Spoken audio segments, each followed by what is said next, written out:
Hello everyone, welcome to today's session. I am Kajol and in this video we are going to discuss internal audit.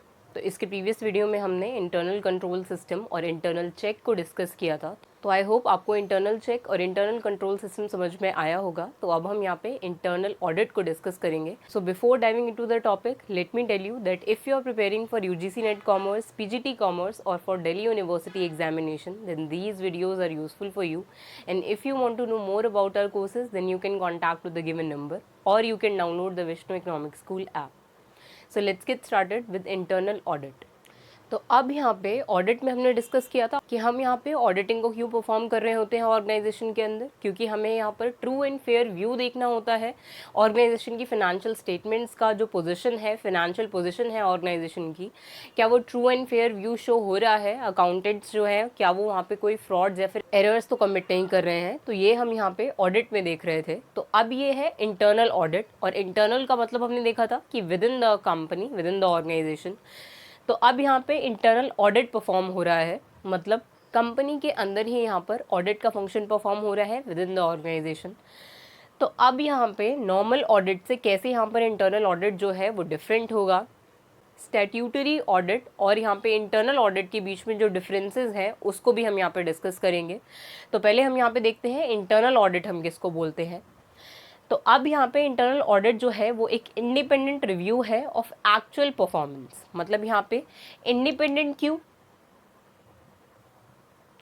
अब ये independent review क्यों होगा? क्योंकि यहाँ पर ये जो इंटरनल ऑडिट है वो एक्चुअली यहाँ पर जो एम्प्लॉयज़ होंगे इंटरनल टू द ऑर्गेनाइजेशन, और इसमें कोई एक्सटर्नल ऑडिटिंग बॉडी जो है वो भी अपॉइंट हो सकती है इंटरनल ऑडिट को परफॉर्म करने के लिए। तो इसीलिए इसको एक इंडिपेंडेंट रिव्यू बोला गया है कि यहाँ पर हम जो एक्चुअल परफॉर्मेंस है, जो ऑर्गेनाइजेशन के अंदर एक्टिविटीज़ परफॉर्म हो रही हैं, उनको हमें यहाँ पे ऑडिट करना है। और जो एक्चुअल परफॉर्मेंस है यहाँ पर, उसमें यहाँ पे इंटरनल कंट्रोल को भी हमें यहाँ पे इवैल्यूएट करना है। जो अकाउंटिंग रिकॉर्ड्स हैं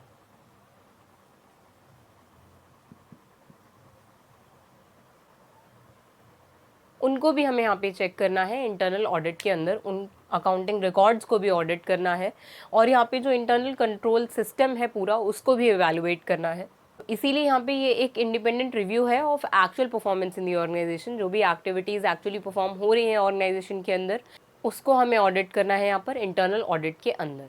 तो ये जो एक्टिविटी है इंटरनल ऑडिट की, ये यहाँ पे मैनेजमेंट परफॉर्म करता है, एम्प्लॉयज़ को, स्पेसिफिक स्टाफ को एम्प्लॉय करते हैं ताकि वो इंटरनल ऑडिट को परफॉर्म कर पाए। अब वो जो स्टाफ मेंबर्स हैं जो इंटरनल ऑडिट को परफॉर्म करेंगे वो वहाँ पे इंटरनल टू द ऑर्गेनाइजेशन भी हो सकते हैं और एक्सटर्नल बॉडीज़ भी हो सकती हैं जो इंटरनल ऑडिट को परफॉर्म करेंगी। तो इसीलिए यहाँ पे इंटरनल ऑडिट जो है वो एक टूल है जो कि यहाँ पे मैनेजमेंट के पास होता है, जिसको यूज़ करके यहाँ पे मैनेजमेंट इंटरनल कंट्रोल सिस्टम को इवैल्यूएट कर सकती है और अकाउंटिंग रिकॉर्ड्स में अगर कोई एरर्स हैं तो उनको भी डिटेक्ट कर सकते हैं। अब क्या ऐसा होता है यहाँ पर कि जो सारे ही ऑर्गेनाइजेशंस हैं वो यहाँ पे इंटरनल ऑडिट को परफॉर्म करेंगे? तो ऐसा नहीं है। यहाँ पे सारी ही ऑर्गेनाइजेशन इंटरनल ऑडिट को परफॉर्म नहीं करते थे पहले। यहाँ पर सिर्फ कुछ स्पेसिफाइड बिजनेसेस ही इस इंटरनल ऑडिट को परफॉर्म करते थे। बाकी स्टैट्यूटरी ऑडिट जो होता है वो एक्चुअली कंपलसरी होता है, वो यहाँ पे कंपलसरी बाय लॉ होता है। लेकिन इंटरनल ऑडिट जो है वो पहले यहाँ पे कंपलसरी नहीं था, मैंडेटरी नहीं था, इसीलिए कुछ स्पेसिफाइड ऑर्गेनाइजेशंस ही। तो इसीलिए यहाँ पे कुछ लार्ज ऑर्गेनाइजेशंस जो होती थी वही यहाँ पे इंटरनल ऑडिट को परफॉर्म करती थी। जो स्मॉल बिजनेसेस हैं वो यहाँ पे इंटरनल ऑडिट को परफॉर्म नहीं करते थे।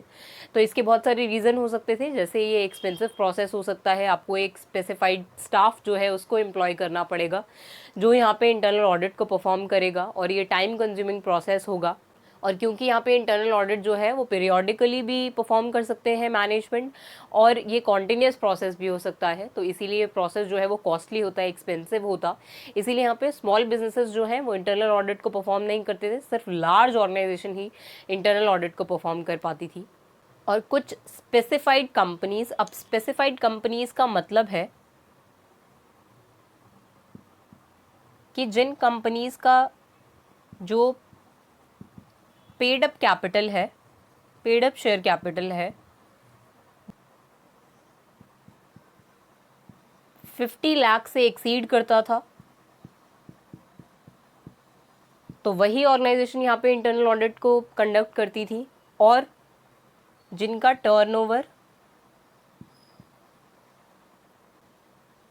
3 प्रीवियस ईयर्स में immediately preceding the current financial year के 3 प्रीवियस ईयर्स में जो एवरेज टर्नओवर है वो यहाँ पे अगर 5 करोड़ से एक्सीड करता था तो वो यहाँ पे स्पेसिफाइड कंपनीज होती थी। तो अगर उनका जो टर्नओवर जो है average of 3 previous financial year का जो टर्नओवर है वो यहाँ पे अगर 5 करोड़ रुपीस से एक्सीड करता था तो वही स्पेसिफाइड कंपनीज जो है वो इंटरनल ऑडिट को कंडक्ट करती थी, या फिर जिनकी पेड अप शेयर कैपिटल जो है वो ₹50 लाख से एक्सीड करती थी, वो ही स्पेसिफाइड कंपनीज जो है वो इंटरनल ऑडिट कंडक्ट करती थी। तो सिर्फ इन्हीं कंपनीज के लिए यहाँ पर जो इंटरनल ऑडिट है वो कंपलसरी बाय लॉ होता था। लेकिन अब यहाँ पे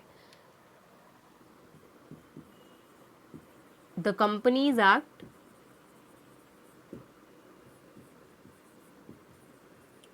2013 में यहाँ पर जो कंपनीज हैं उनका पेड अप कैपिटल अगर 50 करोड़ या उससे ज़्यादा है तो यहाँ पे इंटरनल ऑडिट जो है वो कंपलसरी है। द कंपनीज एक्ट 2013 के सेक्शन 138 के अंदर। और यहाँ पे जो प्राइवेट कंपनीज हैं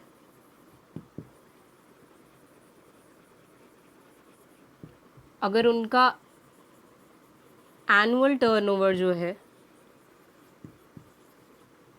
वो अगर 200 करोड़ या उससे ज़्यादा है तो उनके लिए भी यहाँ पे इंटरनल ऑडिट जो है वो मैंडेटरी होगा।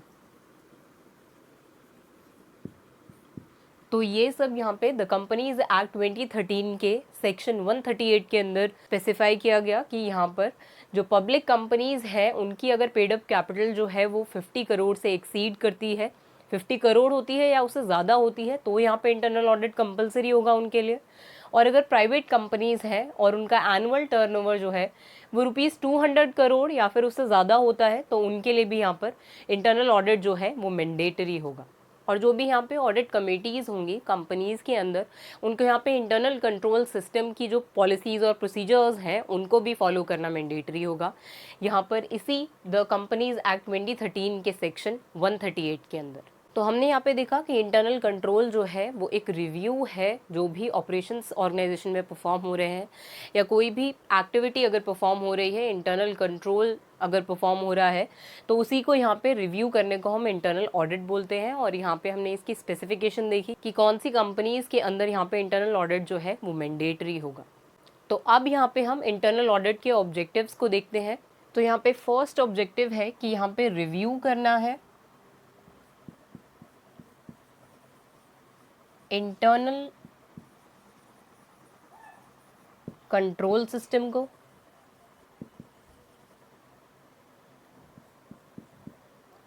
जो भी यहाँ पे पॉलिसीज एंड प्रोसीजर्स हैं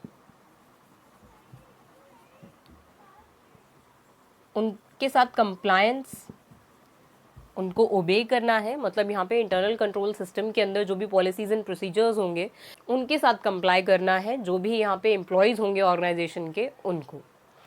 और यहाँ पे इंटरनल ऑडिट का ऑब्जेक्टिव है कि यहाँ पे डिटेक्ट करना है कोई भी एरर्स या फिर कोई भी जो फ्रॉड हो रहे हैं ऑर्गेनाइजेशन में उनको। तो हम यहाँ पे इंटरनल चेक के अंदर देखते थे कि हम यहाँ पे प्रिवेंट कर रहे थे एरर्स और फ्रॉड को। हम ऐसे एक्टिविटीज़ को परफॉर्म कर रहे थे कि वो ऑटोमेटिकली चेक हो जाए किसी दूसरे पर्सन के एक्टिविटी परफॉर्म करने से। लेकिन यहाँ पे इंटरनल ऑडिट के अंदर हम देखते हैं कि हम डिटेक्ट कर रहे हैं एरर्स एंड फ्रॉड्स को, हमें फाइंड आउट करना है कि क्या एरर्स या फिर फ्रॉड जो है वो कमिट कर रहे हैं अकाउंटेंट या मैनेजमेंट या कोई भी एम्प्लॉय अगर है ऐसा ऑर्गेनाइजेशन में जो एरर्स या फिर फ्रॉड्स को कमिट कर रहा है, तो उसको हम यहाँ पे डिटेक्ट कर पाए। और ऑब्जेक्टिव है यहाँ पे इंटरनल ऑडिट का कि यहाँ पे हमें सेफ गार्ड करना है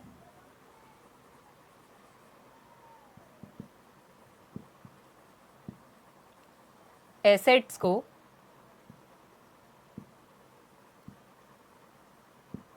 तो यहाँ पे जो इंटरनल ऑडिट का मेन ऑब्जेक्टिव है वो है यहाँ पे safeguarding the assets of the organization, कि ऑर्गेनाइजेशन के जो भी एसेट्स हैं उनको सेफ गार्ड करना है इंटरनल ऑडिट को परफॉर्म करके, ताकि हम यहाँ पे डिटेक्ट कर पाएँ कोई भी एरर्स अगर कमिट हो रही हैं तो, और यहाँ पे पॉलिसीज़ एंड प्रोसीजर्स के साथ कंप्लायंस देख पाएँ हम कि वहाँ पे एम्प्लॉयज़ जो हैं वो कंप्लाई कर रहे हैं पॉलिसीज़ एंड प्रोसीजर्स के साथ जो भी इंटरनल कंट्रोल सिस्टम में इन्वॉल्व हैं। तो अब हम यहाँ पे देखते हैं कि इंटरनल ऑडिट और स्टैट्यूटरी ऑडिट जो है वो कैसे डिफरेंट है।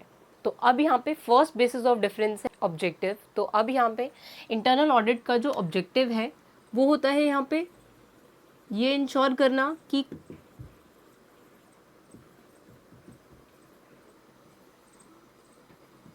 मैनेजमेंट की जो पॉलिसीज़ हैं उनके साथ कंप्लाई कर रहे हैं एम्प्लॉयज़ या नहीं, यहाँ पर जो भी इंटरनल कंट्रोल सिस्टम है उसके साथ कंप्लायंस हो रहा है ऑर्गेनाइजेशन के अंदर या नहीं। और यहाँ पे जो एक्यूरेसी है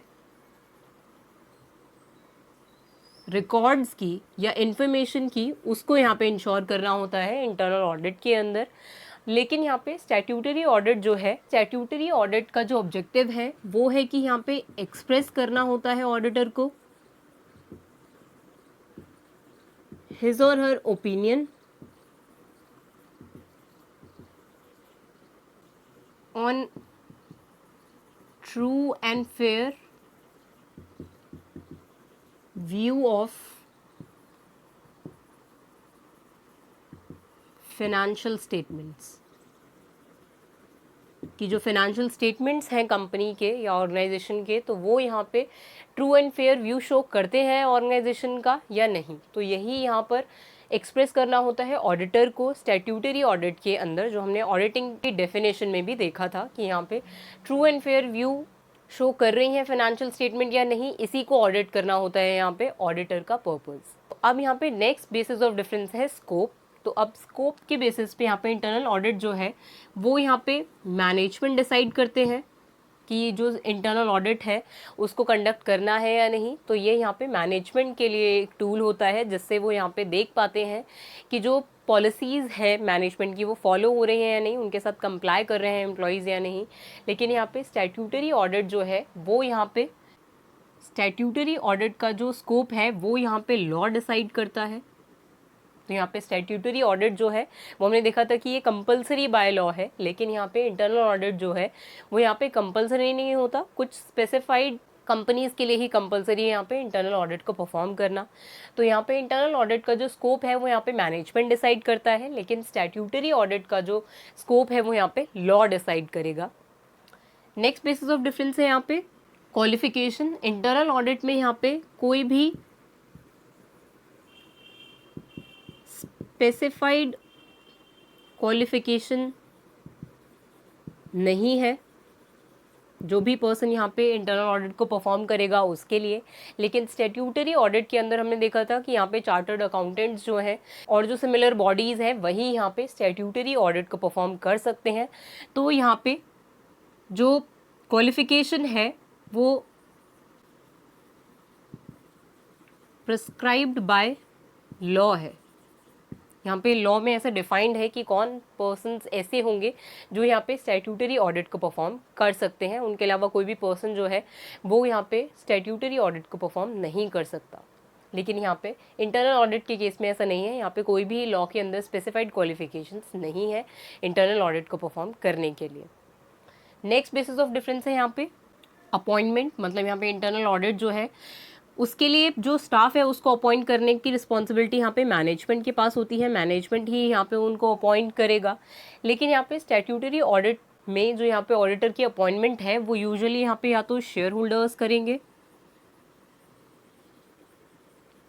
या फिर बोर्ड ऑफ डायरेक्टर्स करेंगे। तो यही पर्सन जो है वो यहाँ पर स्टैट्यूटरी ऑडिट के लिए ऑडिटर को अपॉइंट करते हैं, लेकिन यहाँ पे मैनेजमेंट जो है वो इंटरनल ऑडिट को परफॉर्म करने के लिए स्टाफ को अपॉइंट करती है। सिमिलरली यहाँ पे अपॉइंटमेंट के लिए जैसे मैनेजमेंट अपॉइंट कर रही है इंटरनल ऑडिट को परफॉर्म करने के लिए स्टाफ, वैसे ही यहाँ पे रिमूवल जो है उस पर्टिकुलर स्टाफ का जो इंटरनल ऑडिट परफॉर्म कर रहे हैं उसका जो रिमूवल है वो भी यहाँ पे मैनेजमेंट ही डिसाइड करता है। और यहाँ पे स्टैट्यूटरी ऑडिट के अंदर यहाँ पे जो ऑडिटर होगा जिसको ऑडिट परफॉर्म करने के लिए अपॉइंट किया गया है, जिसकी अपॉइंटमेंट यहाँ पे शेयर होल्डर्स और बोर्ड ऑफ डायरेक्टर्स कर रहे हैं, तो उनका रिमूवल जो है, उस ऑडिटर का जो रिमूवल है वो यहाँ पे शेयर होल्डर्स ही करते हैं। उस ऑडिटर को जो स्टैट्यूटरी ऑडिट को परफॉर्म कर रहा है उसको यहाँ पे शेयर होल्डर्स ही रिमूव कर सकते हैं, लेकिन यहाँ पे मैनेजमेंट ही जो अपॉइंट कर रही है इंटरनल ऑडिटर को वही यहाँ पे उसको रिमूव भी करती है। तो यहाँ पे अपॉइंटमेंट, रिमूवल और जो रेम्युनरेशन होगा वो इंटरनल ऑडिट के केस में मैनेजमेंट ही करेगी। जो रेम्युनरेशन होगी यहाँ पे इंटरनल ऑडिटर की वो भी यहाँ पे मैनेजमेंट ही डिसाइड करता है, लेकिन स्टैट्यूटरी ऑडिट के अंदर यहाँ पे जो अपॉइंटमेंट है वो या तो शेयर होल्डर्स कर सकते हैं या फिर बोर्ड ऑफ डायरेक्टर्स।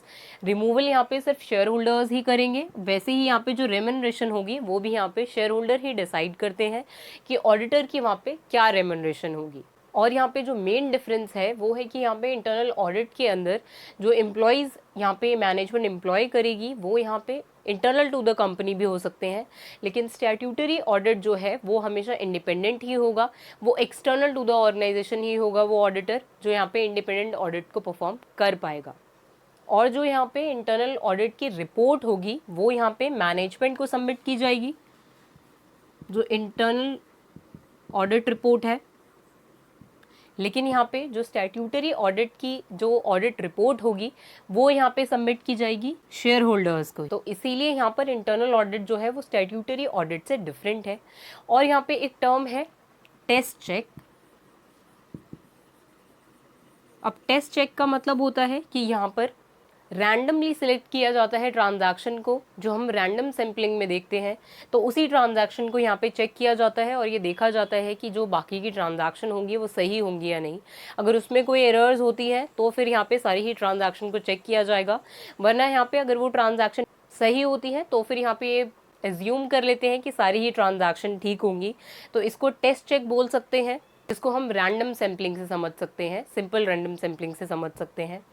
तो यहाँ पे जो इंटरनल ऑडिट है वहाँ पर जो टेस्ट चेक है उसमें यहाँ पे सारे ही ट्रांजैक्शन को चेक किया जाता है।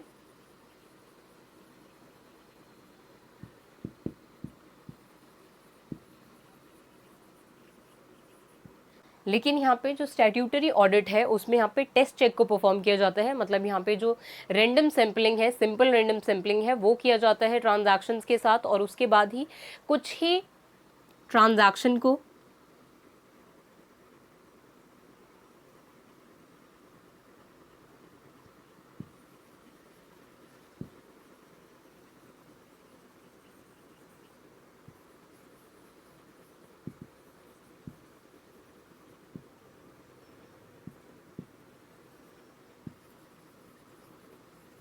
चेक किया जाता है। मतलब यहाँ पे टेस्ट चेकिंग को परफॉर्म किया जाता है स्टैट्यूटरी ऑडिट के अंदर, लेकिन यहाँ पे इंटरनल ऑडिट के अंदर सारे ही ट्रांजैक्शन को चेक किया जाता है कि उनमें कोई एरर्स हो रहे हैं या नहीं। तो यही यहाँ पर मेन डिफरेंसेस थे इंटरनल ऑडिट और स्टैट्यूटरी ऑडिट के अंदर। तो आई होप आपको यहाँ पे इन दोनों टर्म्स के बीच में जो डिफरेंसेस हैं वो समझ में आए होंगे। तो अब इसके नेक्स्ट वीडियो में हम वेरिफिकेशन एंड वाउचिंग को डिस्कस करेंगे under auditing. So see you in the next video. Thank you.